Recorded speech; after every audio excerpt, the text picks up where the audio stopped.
الحمد لله نحمده ونستعينه ونستغفره ونؤمن به ونتوكل عليه ونعوذ بالله من شرور أنفسنا ومن سيئات أعمالنا من يهده الله فلا مضل له ومن يضلل فلا هادي له ونشهد أن لا إله إلا الله وحده لا شريك له ونشهد أن سيدنا وسندنا وحبيبنا ومولانا محمدا عبده ورسوله أرسله الله تعالى بالحق بشيرا ونذيرا وداعيا إلى الله تعالى بإذنه وسراجا منيرا أما بعد فإن أصدق الحديث كتاب الله وخير الهدي هدي محمد صلى الله عليه وسلم وخير الأمور عوازمها وشر الأمور محدثاتها وكل محدثة بدعة وكل بدعة ضلالة وكل ضلالة في النار أعوذ بالله من الشيطان الرجيم بسم الله الرحمن الرحيم اقترب للناس حسابهم وهم في غفلة معرضون آمنت بالله صدق الله مولانا العظيم وقال النبي صلى الله عليه وسلم الدنيا دار من لا دار له أو كما قال عليه الصلاة والسلام. معزز حاضرین، محترم سامعین، برادران اسلام، اللہ جل جلالہ و امن والہ نے مجھے اور آپ کو جو زندگی دی ہے اور اس کی رضامندی اور اس کے خوشنودی کے مطابق زندگی گزارنے کے لیے اللہ نے ہمیں یہ زندگی دی. مقصد زندگی اللہ کی بندگی، مقصد حیات اللہ کی یاد. نہ ہم اپنی مرضی سے اس دنیا میں آئے ہیں اور نہ اپنی مرضی سے اس دنیا سے جائیں گے. عقل مندی کا تقاضا یہ ہے کہ درمیانی والی زندگی بھی اسی کے مرضی کے مطابق ہم گزار لیں. اللہ جل جلالہ و والہ نے اپنے کلام پاک میں ارشاد فرمایا اقترب للناس حسابهم وهم في غفلة معرضون. اے لوگو، تمہارے حساب کا وقت قریب آ چکا ہے. وهم في غفلة معرضون، اور لوگ وہ غفلت میں پھر رہے ہیں. اللہ جل جلالہ و والہ نے ہمیں زندگی میں جو کچھ بھی دیا ہے وہ آزمائش کے لیے دیا ہے، وہ امتحان کے لیے دیا ہے. اس لیے نہیں کہ ہم اپنی من مانی کے مطابق اپنی زندگی گزار لیں. ایک مرتبہ اللہ کے رسول صلی اللہ علیہ وسلم عصر کے بعد مجلس میں بیٹھے ہوئے تھے اور اس موقع پر اللہ کے رسول صلی اللہ علیہ وسلم نے ایک وعظ اور نصیحت فرمائی. اور اللہ کے رسول نے اس میں حضرت آدم علیہ السلام سے لے کر قیامت تک جو کچھ بھی واقعات ہوئے ہیں اور جو کچھ ہونے والے ہیں وہ ساری چیزیں اللہ کے رسول صلی اللہ علیہ وسلم نے اس میں بیان فرمائی. اور اس میں اللہ کے رسول صلی اللہ علیہ وسلم نے علامات قیامت کا تذکرہ فرمایا کہ قیامت کب آئے. ایک مرتبہ اللہ کے رسول صلی اللہ علیہ وسلم تشریف فرما تھے حضرت جبرائیل علیہ السلام تشریف لائے اور آ کر اللہ کے رسول سے پوچھا کہ متی الساعہ، اللہ کے رسول قیامت کب آئے گی؟ اللہ کے رسول نے فرمایا کہ مل مسئول منہا بأعلم من السائل، اللہ کے رسول نے فرمایا کہ اس کا علم تو مجھے نہیں ہے۔ تو پھر اللہ کے رسول صلی اللہ علیہ وسلم نے اس کی چند علامتیں بیان فرمائی کہ قیامت کا وقت تو کوئی مقرر نہیں ہے کہ قیامت کب آئے گی، اس سوائے اللہ کے کسی اور کو معلوم نہیں ہے، لیکن اللہ کے رسول صلی اللہ علیہ وسلم نے بہت ساری علامتیں قیامت کے متعلق ارشاد فرمائی۔ سب سے پہلی جو علامت اللہ کے رسول صلی اللہ علیہ وسلم نے فرمایا کہ قیامت کی جو سب سے بڑی علامت یہ ہے کہ انسان دنیا سے وہ بے حد درجے وہ محبت کرنے لگے گا۔ اللہ تعالیٰ نے اسے مال دیا ہے اور وہ یہ سوچتا ہے کہ اسے اور مال ملتا جائے اور وہ اپنی ساری زندگی کو جنت بنانے میں لگا ہوا ہے کہ میری سواری ہو تو اس طرح ہو، اور میرا اگر مکان ہو، میرا گھر ہو تو اتنا عمدہ ہو، ایسا مکان ہو کہ سارے راستے میں چلنے والے لوگ پوچھیں کہ بھئی یہ کس کا مکان ہے، اور سواری ایسی ہو کہ چلتے ہوئے لوگ پوچھیں کہ یہ کس کی سواری ہے۔ اور انسان اگر نکاح کر رہا ہے تو اپنے لیے بیوی کا بھی انتخاب ویسے ہی کر رہا ہے، اور اپنی ساری زندگی کو وہ دنیا ہی میں جنت بنانے میں لگا ہوا ہے۔ حالانکہ اللہ کے رسول صلی اللہ علیہ وسلم نے ارشاد فرمایا کن فی الدنیا کأنک غریب، کہ دنیا میں تم ایسے رہو جیسے کہ مسافر اور اجنبی رہتا ہے۔ اللہ جل جلالہ و نوالہ نے یہ دنیا کی جو زندگی، بڑی مختصر زندگی مجھے اور آپ کو دی ہے۔ اللہ تعالیٰ نے ہمیں جنت سے آئے، اور اللہ تعالیٰ نے عالم ارواح میں ہماری ساری روحوں کو جمع کر کے ایک عہد لیا تھا، اور اس عہد کو پورا کرنے کے لیے اللہ نے ایک مراحل بیان فرمائے کہ پہلے ماں کے پیٹ سے، پھر دنیا کی پیٹ میں آئے، پھر دنیا کی پیٹ سے پھر قبر کی پیٹ میں انسان چلا جائے گا۔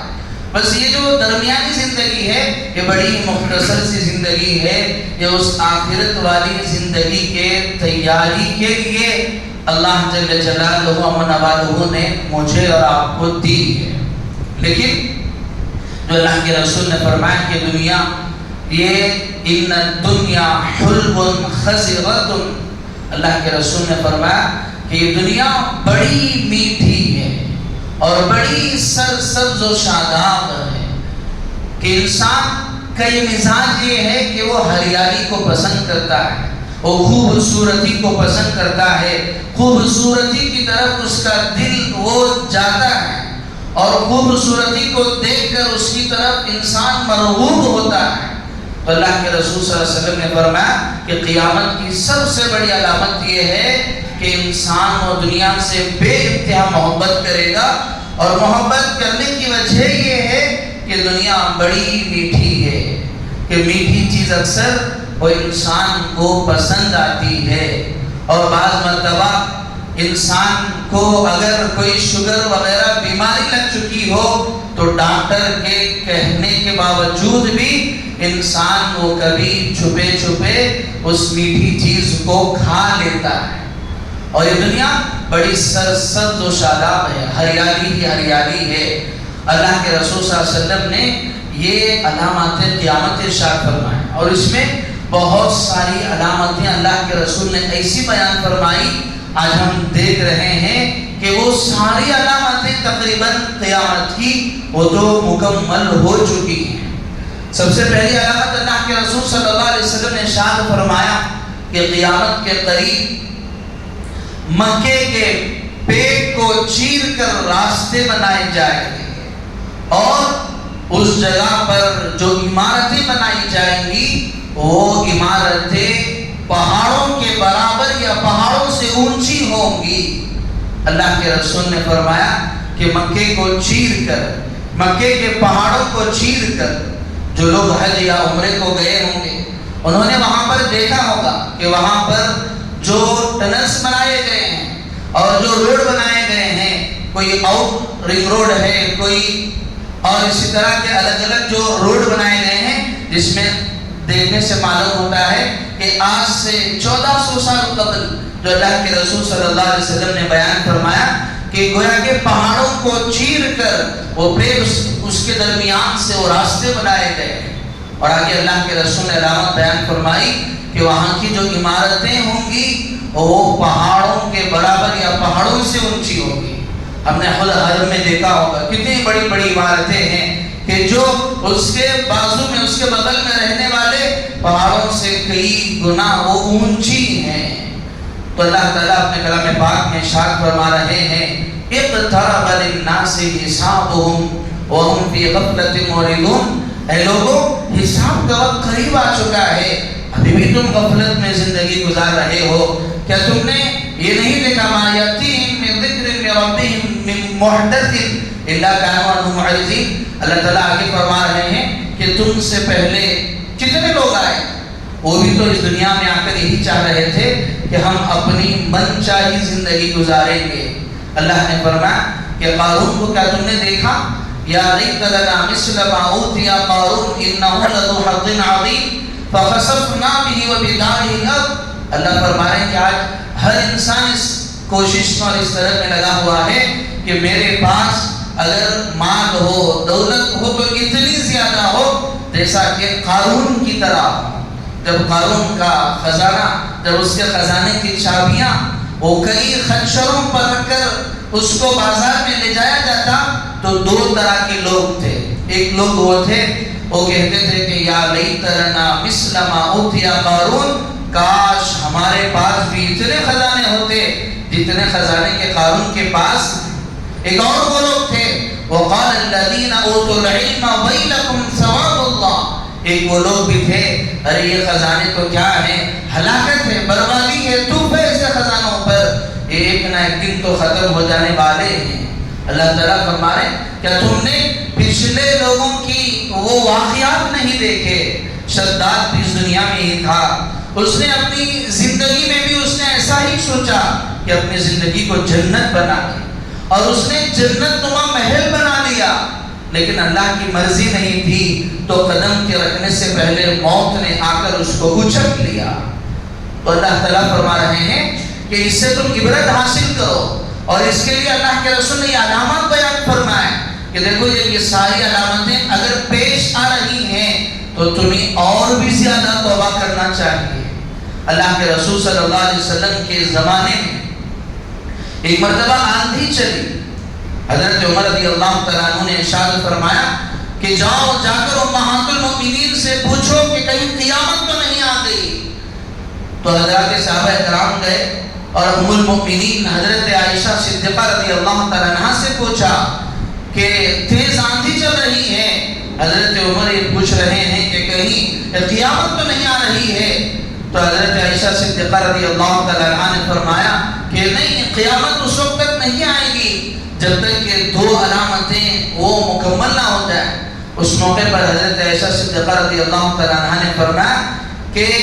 جب تک اہل عراق اور ایران اور عراق والوں کا جب تک کھانا بند نہیں کیا جائے گا، ان کے لیے کھانا پینا بند نہیں کیا جائے گا، اس وقت تک نہیں آئے گی۔ اور دوسری علامت جو حضرت عائشہ صدیقہ رضی اللہ تعالیٰ عنہ نے فرمایا کہ جب تک وہ عرب کی سرزمین، عرب کی زمین وہ سرسبز و شاداب نہیں ہو جائے گی، اس وقت تک قیامت نہیں آئے گی۔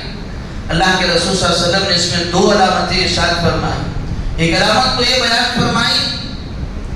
کہ دیکھو اہل عراق، ہم نے کئی سال پہلے ہی اس چیز کو دیکھ لیا کہ عراق والوں پر کس طرح ظلم ہوا،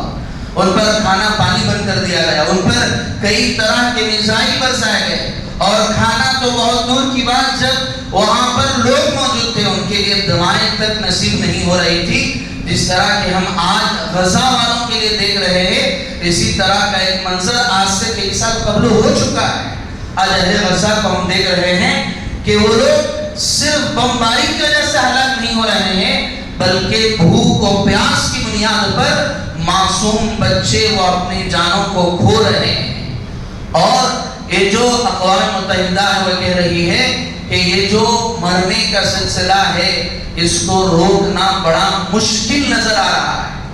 کسی اور سبب سے نہیں، صرف اور صرف بھوک کی بنیاد پر۔ اور دوسری چیز جو اللہ کے رسول نے بیان فرمائی کہ جو عرب کی سرزمین ہے، جہاں پر جو پتھریلی زمین ہے، جہاں پر پہاڑ ہیں اور جہاں پر بہت زیادہ گرمی ہے، وہاں کوئی اناج غلہ وغیرہ نہیں اگے گا، لیکن اللہ کے رسول نے فرمایا کہ قیامت کے قریب وہ وقت بھی آئے گا کہ وہاں سے اناج اور غلہ اگے گا، اور آج وہ چیز بھی ہو چکی ہے۔ آج عرب سے کئی کلو گندم اور کئی ٹن گندم وہ دوسری جگہوں پر بھیجا بھی جاتا ہے۔ جب کہیں کوئی آفات سماویہ کا شکار اگر کوئی ملک ہوتا ہے یا کوئی اور بنیاد پر کہ جہاں پر ان چیزوں کے بکنے کا کوئی سوال ہی پیدا نہیں تھا، وہ وہاں سے وہ چیزیں وجود میں آ رہی ہیں اور دوسری جگہوں پر منتقل ہو رہی ہیں۔ تو آج سے 1400 سال قبل اللہ کے رسول صلی اللہ علیہ وسلم نے جو چیزیں بیان فرمائی، ایسا لگ رہا ہے کہ گویا کہ اللہ کے رسول صلی اللہ علیہ وسلم نے آنکھوں دیکھا حال گویا اللہ کے رسول صلی اللہ علیہ وسلم نے بیان فرمایا۔ تو یہ علامات دعوت اس لیے ہیں تاکہ انسان وہ اپنی زندگی میں توبہ کرے، اور آگے اللہ کے رسول صلی اللہ علیہ وسلم نے کچھ اندرونی چیزیں بیان فرمائی کہ جب یہ ساری چیزیں اگر وجود میں آئی تو سمجھ لو کہ اللہ کا وعدہ، یہ اللہ کی طرف سے پکڑ یہ بالکل قریب ہے۔ حضرت عائشہ صدیقہ رضی اللہ تعالیٰ عنہا سے صحابہ کرام نے پوچھا کہ ام المؤمنین کہ زلزلے کیوں آتے ہیں؟ زلزلے آنے کی دو وجہ، ایک ہوتی ہے سائنسی وجہ کہ کس وجہ سے زلزلے آئے، لیکن اللہ دوسری وجہ جو اللہ تعالیٰ نے اپنے کلام پاک میں ارشاد فرمایا کہ جب انسانوں کے اعمال بہت ہی زیادہ بگڑ جائیں، اللہ بعض مرتبہ زمین کو جھنجھوڑتے ہیں اور انسان کے پیغام دیتے ہیں، انسان جو تو اپنے آپ کو یہ سمجھتا ہے کہ میں بہت بڑا قادر ہوں، میں اپنی زندگی میں سب کچھ کر سکتا ہوں، اللہ تعالیٰ منٹوں میں اس کو تباہ و برباد کر کے بتلاتے ہیں کہ بادشاہی و قدرت وہ میرے ہی لیے ہے۔ اللہ تعالیٰ اپنے کلام پاک میں ارشاد فرما رہے ہیں کہ قُلْ هَلْ نُنَبِّئُكُمْ بِالْأَخْسَرِينَ أَعْمَالًا الَّذِينَ ضَلَّ سَعْيُهُمْ فِي الْحَيَاةِ الدُّنْيَا وَهُمْ يَحْسَبُونَ أَنَّهُمْ يُحْسِنُونَ صُنْعًا کہ بعض مرتبہ انسان دنیا میں اتنا مگن ہو جاتا ہے اور دنیا کے لیے اتنی محنت کرتا ہے۔ آج ہم دیکھ رہے ہیں کہ ابھی بچہ پیدا ہی ہوا ہے، بس اس کے دنیا بنانے کی فکر شروع ہو جاتی ہے، ابھی بچی پیدا ہی ہوئی ہے، اس کی والدہ کو فکر ہوتی ہے کہ میری اس بچی کو جہیز کتنا دینا ہے، اس کے لیے مجھے بڑی تیاری کرنا ہے، ابھی دنیا میں آیا ہی ہے،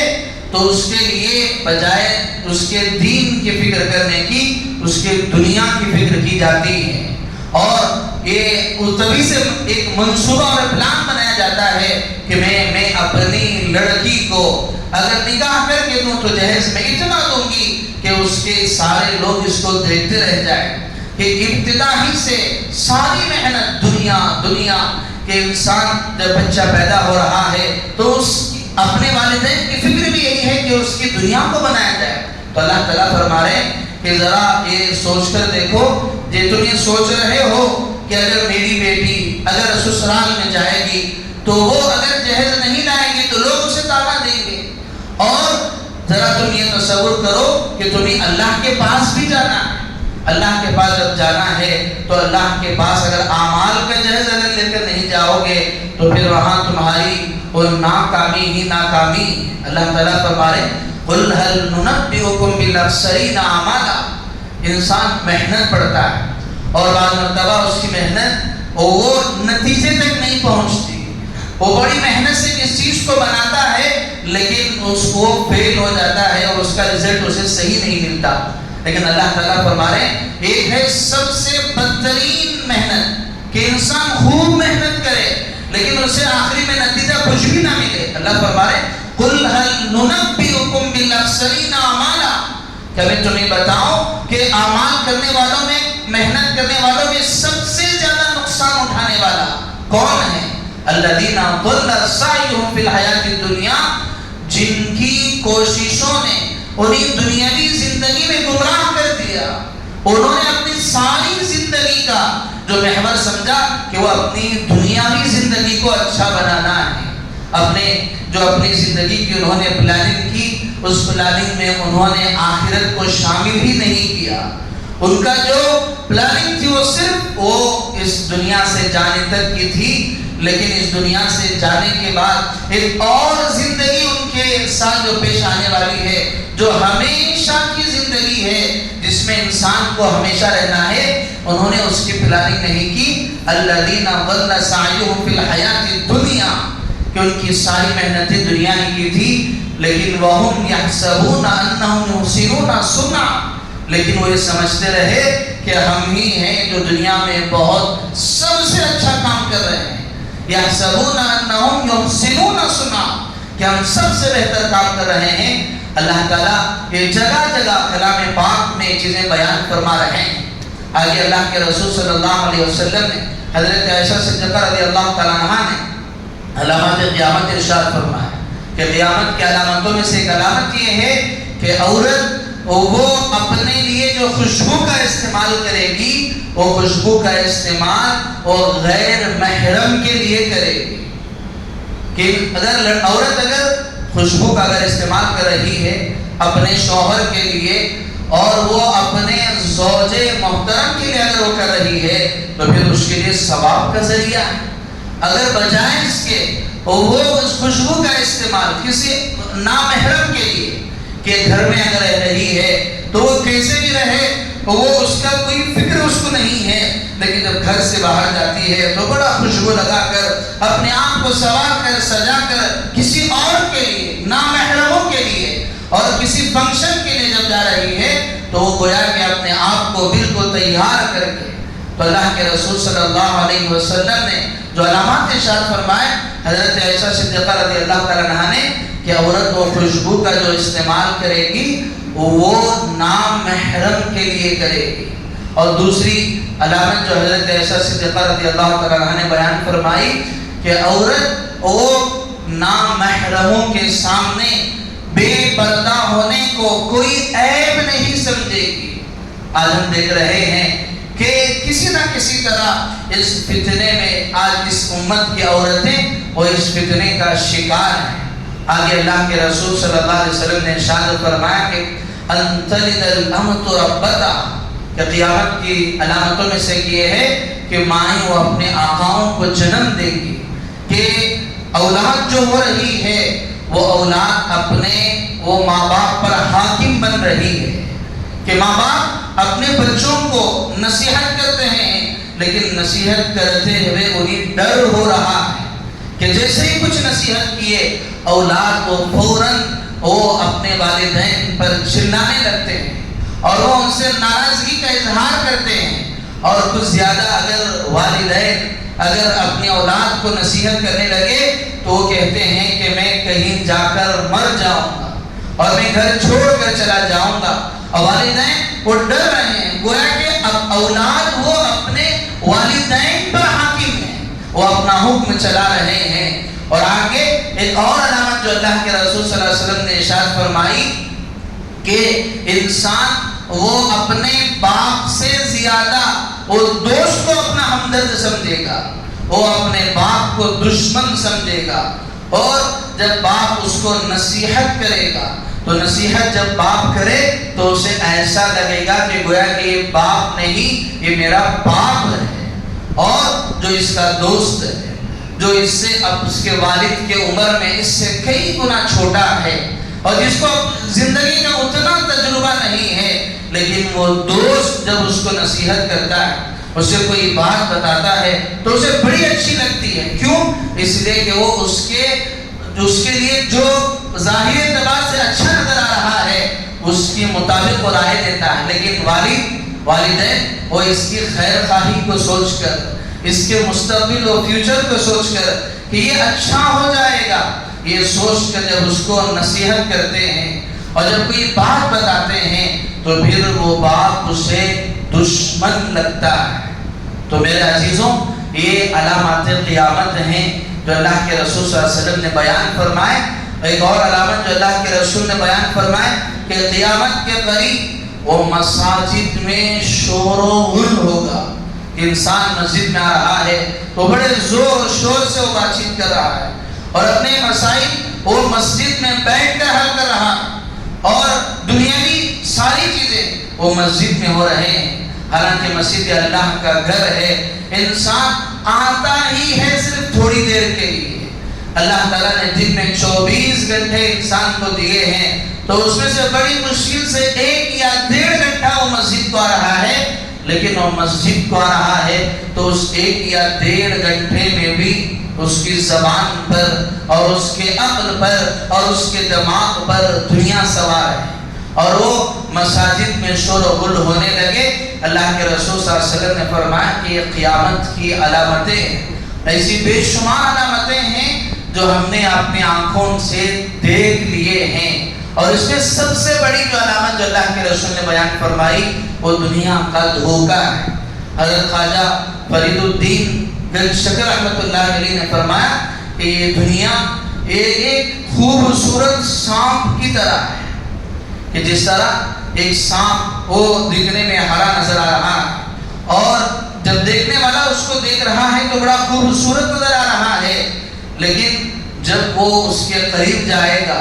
اور اس کو چھینے کی کوشش کرے گا اور اس کو پکڑنے کی کوشش کرے گا تو پھر وہ سانپ اس کو ڈس لیتا ہے. تو اسی طرح فرمایا کہ دنیا منقش سانپ ہے, یہ ڈس لے گی.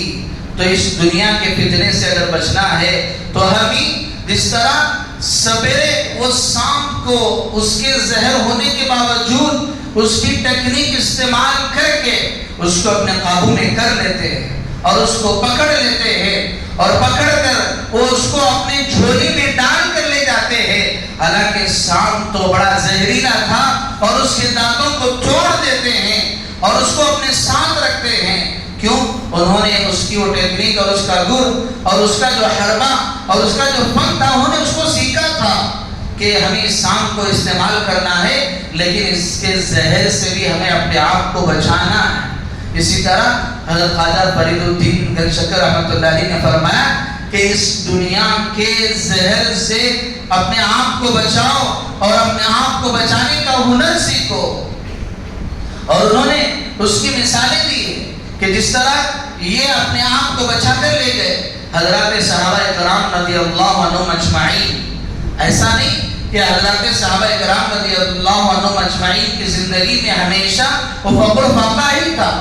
حضرات صحابہ نے فتوحات کا زمانہ بھی دیکھا. شاید آج دنیا کا کوئی مالدار اتنا بڑا مالدار نہ ہو جتنا اللہ نے حضرات صحابہ میں سے بعض صحابہ کو نصیب کیا تھا.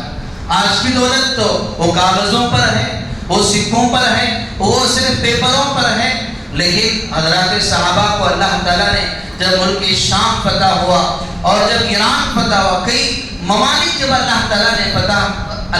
نے حضرات صحابہ کے ذریعے فتح فرمائے تو بے شمار دولت روم و فارس کے خزانے وہ حضرات صحابہ کرام رضی اللہ عنہم اجمعین کے پاس موجود تھے.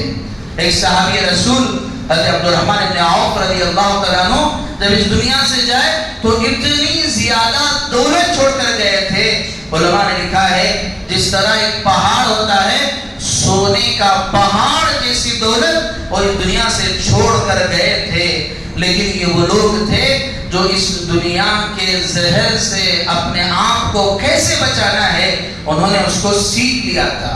تو اسی طرح ہمیں بھی اس کو سیکھنا ہے کہ حضرات صحابہ کرام رضی اللہ اجمعین کے پاس بے شمار دولت تھی لیکن ان کی نمازیں کبھی ناغہ نہیں ہوئی. حضرات صحابہ کرام رضی اللہ اجمعین کے پاس دولت تھی لیکن کبھی انہوں نے اللہ کو نہیں بھولا. جہاں دولت رکھی ہوئی ہے وہی اور رات میں اٹھ کر تہجد پڑھ رہے ہیں تو یہ دولت انہیں دنیا سے غافل نہیں کر سکی. تو اسی طرح ہمیں بھی اپنے آپ کو بنانا. مال کا مل جانا برا نہیں ہے لیکن مال کا غلط استعمال یہ بہت برا ہے. اللہ کے رسول صلی اللہ علیہ وسلم نے جو ارشاد فرمایا کہ بہترین آدمی وہ ہے کہ جس کو اللہ ضرورت کے بقدر روزی اسے نصیب کرتا ہے اور وہ اس پر جو اللہ نے اسے مال دیا ہے اس پر قناعت کے ساتھ وہ زندگی گزار کر چلا جائے، یہ بہترین آدمی ہے، اللہ کے رسول صلی اللہ علیہ وسلم نے بیان فرمایا۔ لیکن آج انسان وہ ان ساری چیزوں کو بھول کر وہ صرف اور صرف دنیا کے پیچھے لگا ہوا ہے۔ جب وہ قرآن اور حدیث اور علماء جب یہ باتیں بتاتے ہیں، حدیث میں آ کر اللہ کے رسول نے فرمایا کہ قیامت کے قریب کی علامتوں میں سے 2 علامتیں یہ ہیں کہ سود عام ہو جائے گا اور زنا عام ہو جائے گا۔ آج اب کہا جاتا ہے کہ اپنے مالوں کو سود سے پاک کرو، تو لوگ کہتے ہیں یہ تو کون سی دنیا میں جی رہے ہیں، کون سی چیز بغیر اس کے مل جاتی ہے، اس کے بغیر تو کوئی چارہ کار نہیں۔ جب یہ ساری چیزیں بتاتے ہیں انسان کو سمجھ نہیں آتی، اس لیے امام غزالی رحمۃ اللہ علیہ نے اس کی مثال دی۔ اس کی مثال ایسی ہے کہ جس طرح جب ایک مرغی کا انڈا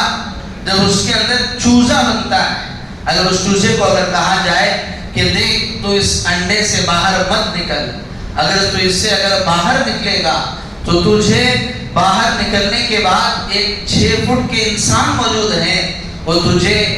بڑا ہونے کے بعد ذبح کر کے تجھ کو وہ ختم کر دیں گے، تجھ کو کھا کر ختم کر دیں گے۔ تو اسے چونکہ اس نے باہر کی دنیا نہیں دیکھا ہے، وہ والی دنیا اس نے نہیں دیکھی ہے، تو اس کو سمجھ میں نہیں آئے گا۔ اگر وہ کہنے لگے کہ چلو مجھے باہر بھیجو، میں جا کر دے کر آؤں گا، جب باہر نکل جائے گا تو اندر جا نہیں سکتا۔ اسی طرح اللہ تعالیٰ نے ہمارے 3 منزلیں رکھی ہیں، ایک ماں کا پیٹ اور دوسرا قبر کا پیٹ اور تیسرا دنیا کا پیٹ اور تیسرا وہ قبر کا پیٹ ہے۔ جب انسان وہ ماں کے پیٹ میں ہوتا ہے، جب 18 ہفتے جب اس پہ گزر جاتے ہیں، 18 ہفتے گزرنے کے بعد اس کے اندر وہ شعور پیدا ہو جاتا ہے، اپنی والدہ کے ذریعے سے وہ بہت ساری چیزیں وہ اپنے اندر لینے لگتا ہے۔ لوگ تو کہتے ہیں کہ ماں کا گود وہ بچے کا پہلا مدرسہ ہے، علماء نے تو لکھا ہے کہ ماں کا گود ہی نہیں، ماں کا پیٹ بھی وہ مدرسہ ہے، کہ جب بچہ وہ ماں کے پیٹ میں ہوتا ہے تو اس دوران جو کچھ ماں کرتی ہے اس کا اثر اس بچے پر ہوتا ہے۔ جب بچہ اس ماحول میں ہوتا ہے تو اس کی ایک دنیا ہوتی ہے اور اس کی روزی وہاں الگ ہے، کوئی گندا خون ہے، کوئی گندا پانی ہے، وہی اس کی روزی، وہی ساری چیزیں اس کی ہیں۔ لیکن جب وہ اس دنیا میں آتا ہے تو دنیا میں آتے ہوئے جب آتا ہے تو روتے ہوئے آتا ہے کہ مجھے کیوں اس دنیا میں لا رہے ہو، یہی دنیا میرے لیے اچھی تھی۔ حالانکہ اسے اندازہ نہیں ہے کہ جو روزی اسے پیٹ میں مل رہی تھی، دنیا کے پیٹ میں آنے کے بعد اللہ اس سے بہتر روزی دیتے ہیں،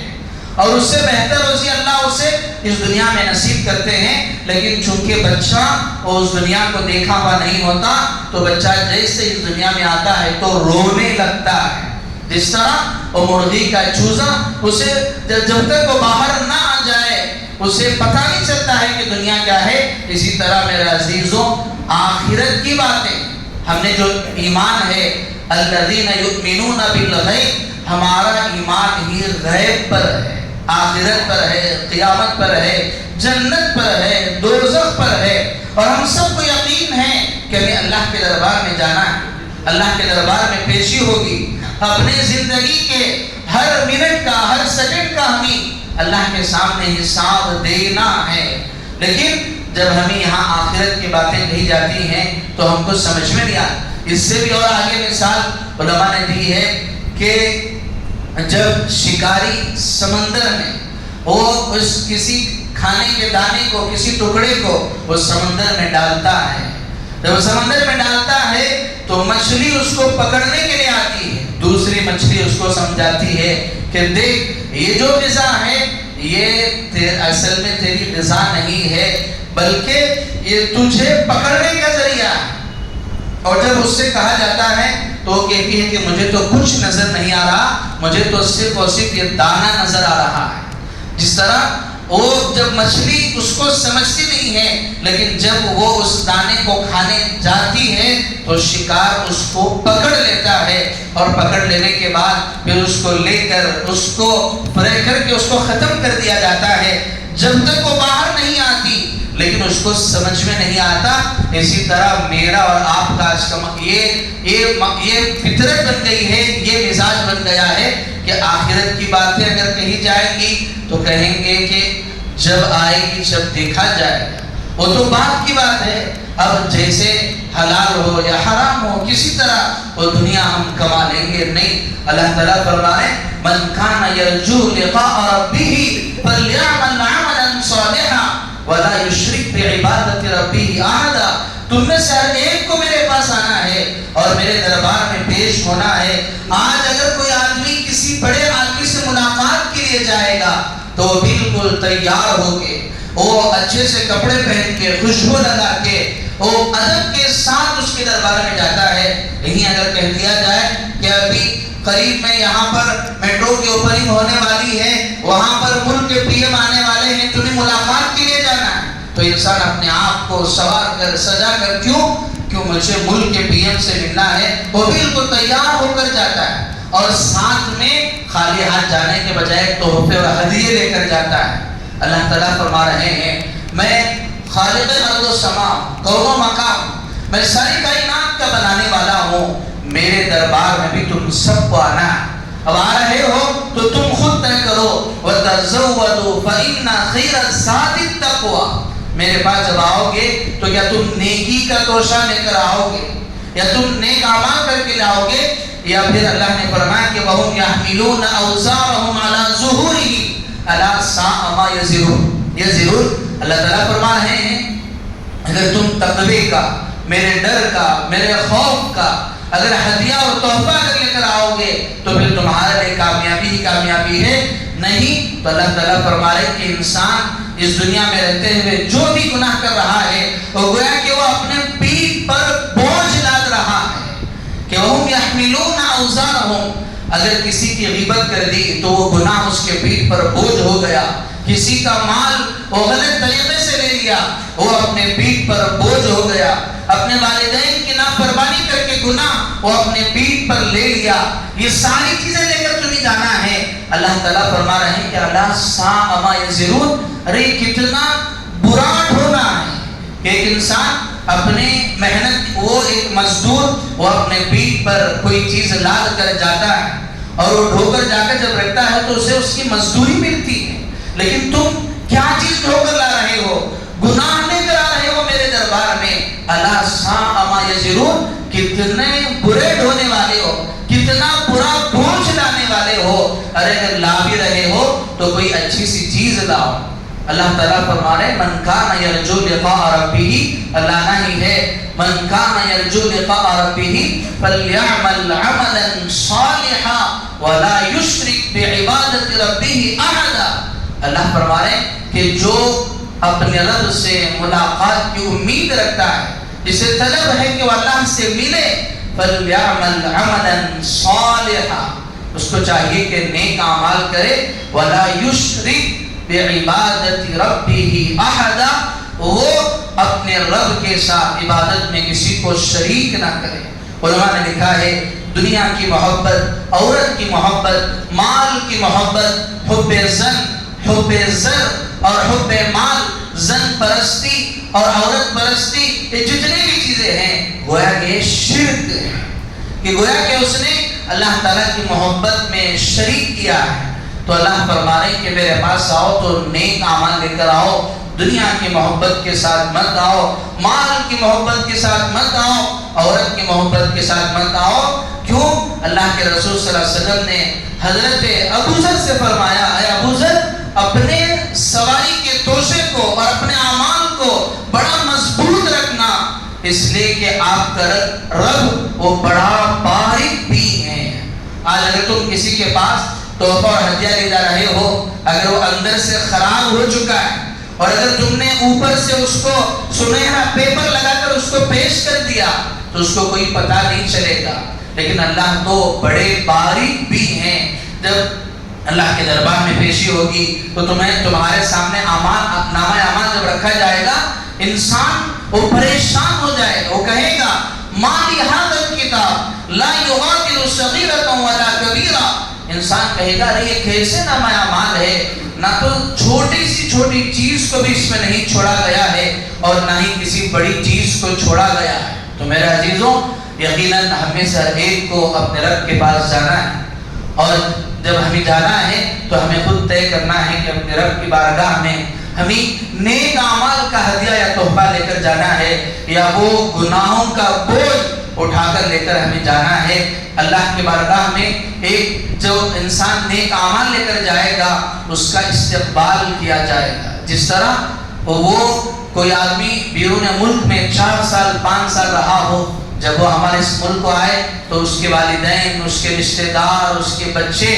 کس طرح اس کا استقبال کرتے ہیں، اسی طرح وہاں اللہ کے ہاں اس کا استقبال ہوگا، فرشتے اس کا استقبال کریں گے۔ اور وہی اگر کوئی آدمی جرم کرے تو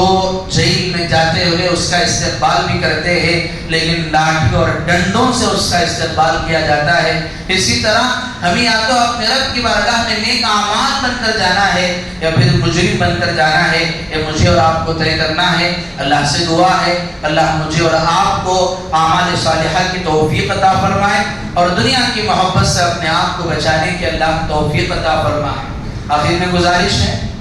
گزشتہ جمعہ میں آپ حضرات کے سامنے اعلان کیا گیا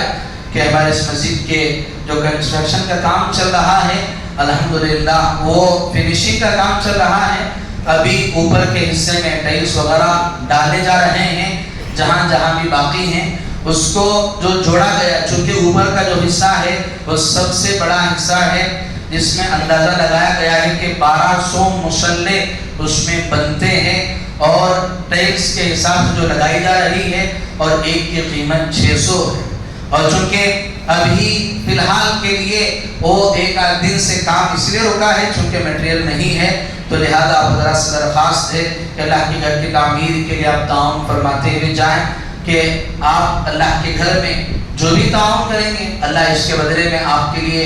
جنت میں گھر تعمیر فرمائے گا، اور اس کی بنیاد پر اللہ آپ کے مال میں بھی برکت عطا فرمائے گا۔ اللہ مجھے اور آپ کو اس کی توفیق عطا فرمائے۔ آمین۔ وآخر دعوانا ان الحمدللہ رب العالمین۔